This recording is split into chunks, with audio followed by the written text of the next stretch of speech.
Hi, this is Chris Jewett from Extreme Flight RC. Today we're going to be doing a build video for the new Laser 48-inch EXP. This is going to be our build video for all of the 48-inch EXP series. Let's get started building this new killer EXP.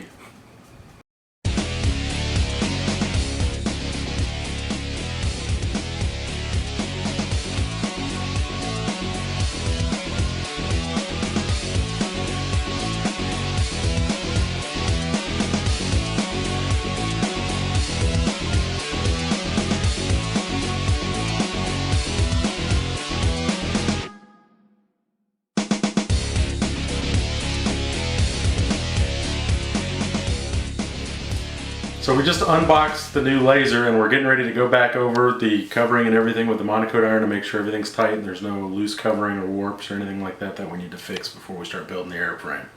So I've got the covering iron heated up. It's on a medium setting. For a monocoat iron, that's 2.5. For the other iron, I think it's closer to 2. What I like to do is start with the surfaces. We're going to pull the hinges out of the surfaces. You can see, I don't know if the camera will show it, but there's a little bit of loose covering right around here. If you want that hinge line to be nice and clean when we're done, you've got to suck all that stuff in.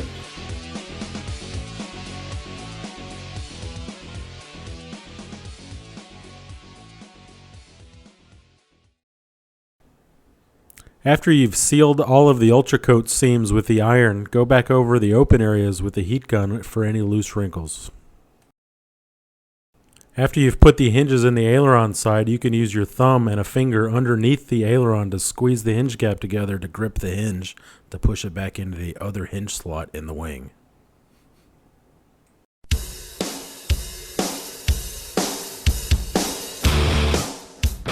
Another method for keeping the hinges from pushing back into the control surface is to use a pin in the center of the hinge. This is not the preferred method for these small hinges because there's not much room to push a pin through and you actually weaken the hinge.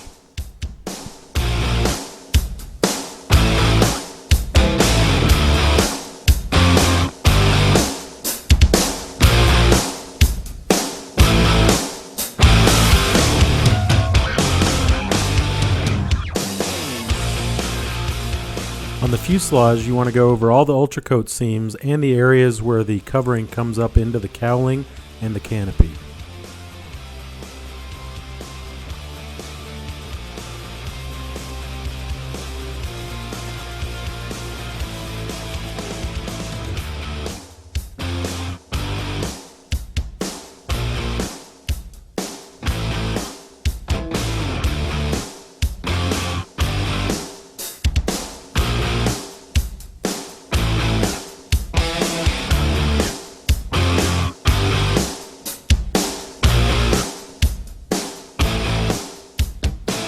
You want to find the servo bays in the tail underneath the elevator to make sure the covering is stuck down over them because we'll cut them out later.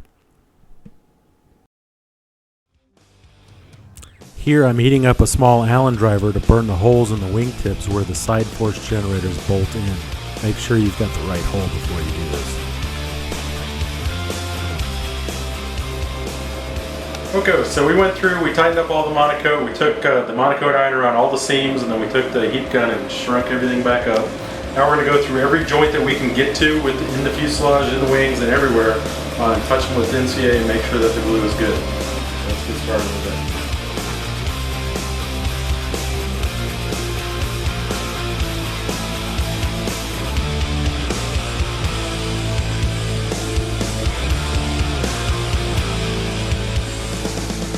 In this video we're just showing putting the glue in the fuselage, but you also need to go to the wing roots and make sure that there's glue in the anti-rotation pins and the tab that bolts into the fuselage.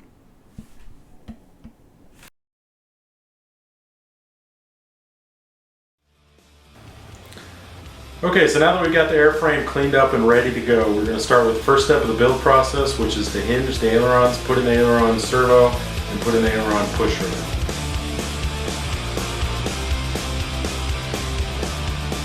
Main thing we're doing here is making sure the gap between the end of the aileron and the root is clear, and also between the tip of the aileron and the side force generator.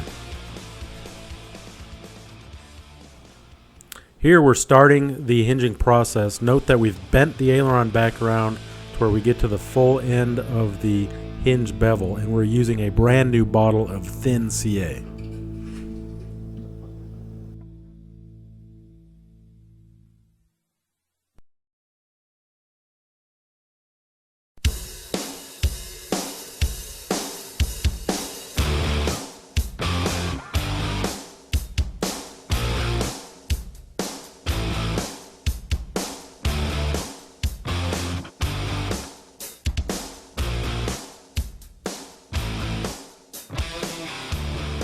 Here I'm demonstrating how to find the right hinge gap. You want to push it to the bevel, but not so far past the bevel that it starts to widen up the hinge gap. You want to do that on the outside hinge, and then keep doing that on each hinge down until you've got the hinges stuck down. Here we're using a sanding block to scuff up the ends of the control horns for the ailerons. You'll need to do this on all of the control horns. We're putting medium CA in the holes first, and on the control horn, and then we'll follow it up with thin CA.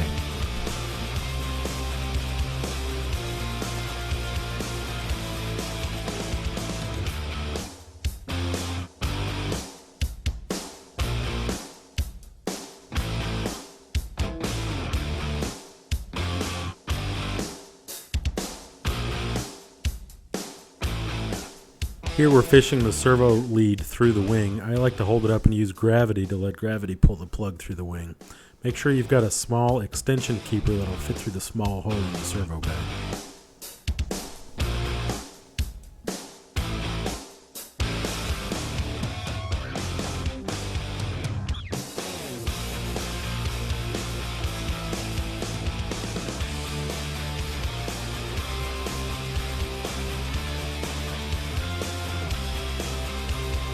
Here I'm holding the servo in place with my finger and using a drill on the end of my Dremel tool to pre-drill the servo holes.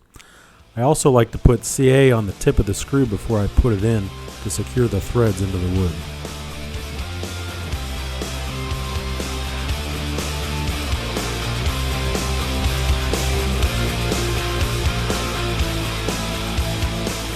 Here we're getting ready to make the push rods for the ailerons. We're putting the ball links on each end, and I have two ways of tightening these. First is going to be using a ball link wrench, which a lot of helicopter guys have and can be found at helicopter stores, and the other will be using a simple Allen wrench through the ball link to tighten it.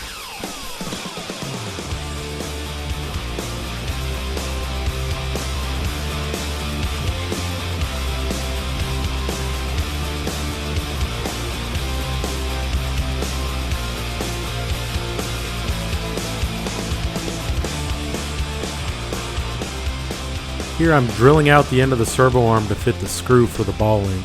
You'll notice that the ball link, there's a washer on the outside that goes over the end of the ball link to keep the ball link ever from coming off.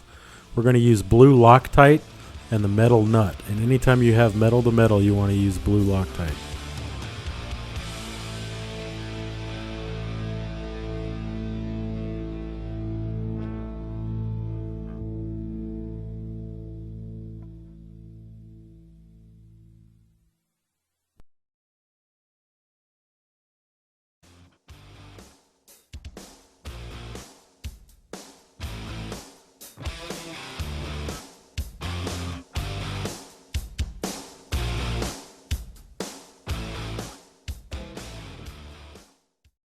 Alright, so we just finished up the wings. Now we're going to get on with the fuselage. First step is going to be installing the landing gear and the wheels and the wheel pans.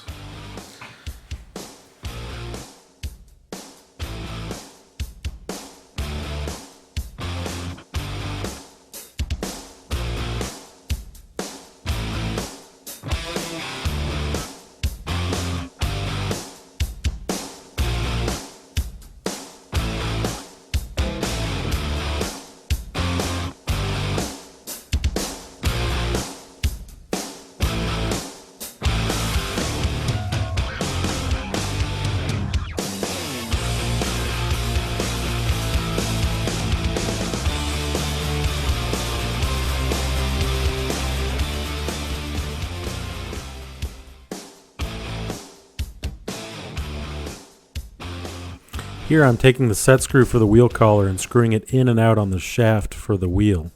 That gives us a mark that we can use to go back and flat spot with the Dremel tool.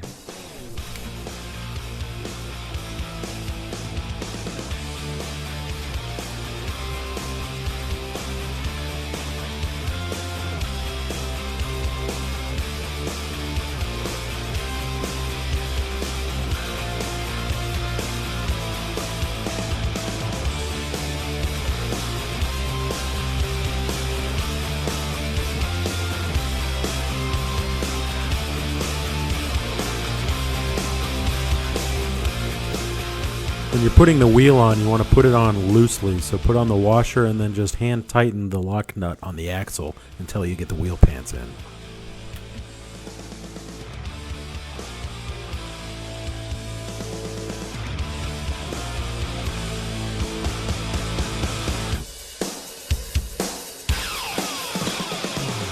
As you can tell by now, I probably rely quite heavily on these locking forceps. It's a great tool to have, and it really makes putting these wheel pants on very easy. I highly suggest getting some.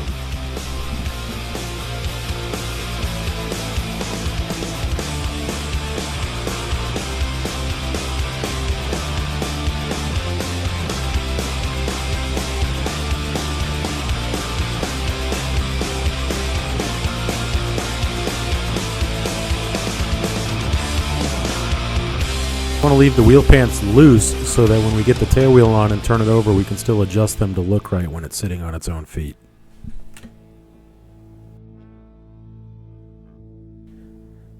Please proceed to part 2 of the build video.